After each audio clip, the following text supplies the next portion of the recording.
Our shops in the Malaysian city of Johor Bahru say business is down nearly 80% because the bulk of their customers who come from Singapore cannot cross the Causeway. So far, the newly launched quarantine-free land travel scheme between Singapore and Malaysia has brought little respite. Many are hoping that daily traveller quotas and groups of travellers can be increased more quickly. Geraldine Yap with more. The long queues are gone outside Hiapju Bakery and Biscuit Factory. The more than 100-year-old establishment is familiar to many Singaporeans who make up the majority of its customers. Business is still nearly 60% down since the pandemic started, and it's making do through other means. 刚好我们有接到一些 Goodbye 新加坡的，还有送一点进去新加坡，所以还可以维持。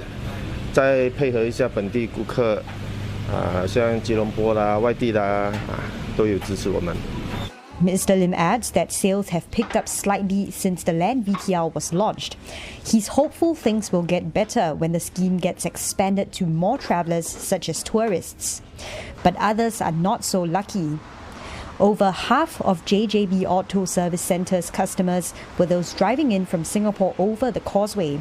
The car workshop used to get about 7 to 8 cars on a good day, but now they're happy to just have 1 or 2, and the land VTL is unlikely to do it much good.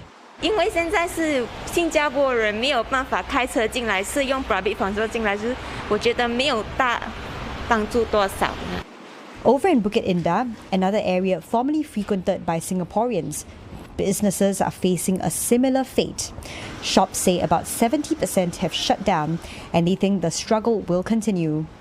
我觉得回来的人都是可能就是因为家庭的人回来啦。如果你叫他特地回来消费，我觉得他们应该是不会特地，因为新加坡也是有嘛。 Now, businesses in Bukit Indah tell me that they're looking forward to the VTL quota being increased and the quarantine-free travel scheme expanded to the nearby Tuas Second Link.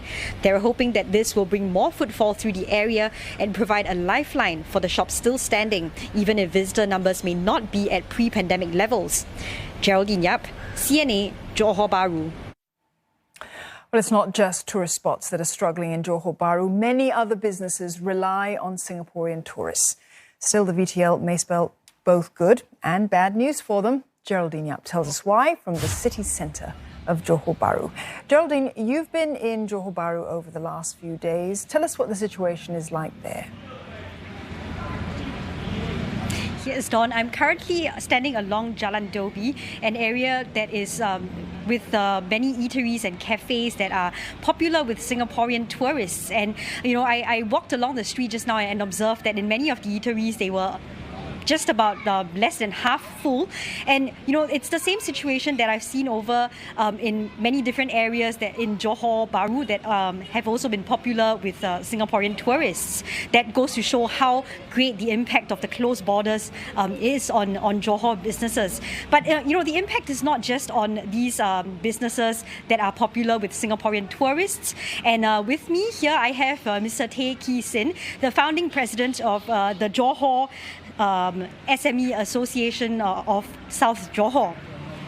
So, Mr. Tay, can you give us a sense of how many businesses have been affected by the closed borders so far and how the land VTL is going to help? The lockdown for the whole period of MCO, almost 20 months, is very long. Have a great effect to the SME in the south. For those SME in the Johor Bahru especially, we used to have a lot of business transaction with the Singapore counterparts. We sell to Singapore, we also purchase from Singapore. So with this lockdown, I think 60 or 70% of the SME are affected due to this. Similarly, to those Singaporeans who own the SME business in Johor, they cannot come in. They can only manage their business virtually. Nothing much they can do. So on the benefit side, it just started land VTL. The numbers of the people that can come in are still very small in number. To get back to the pre-COVID level, I guess it still need to take time. But we look at it positively, and we hope the economy in Johor here will recover after this land VTL. And we appreciate the government effort on this. We are glad to see all this happening. And I understand that some businesses might also be hurt by the land VTL. Can you tell us more about that? Yeah, of course. Of course, on the labor side, labor shortage is always a problem in Johor Bahru here. And we foresee that with the land VTL, many will go back to Singapore to continue earning the Sing dollar, to go back to their workplace.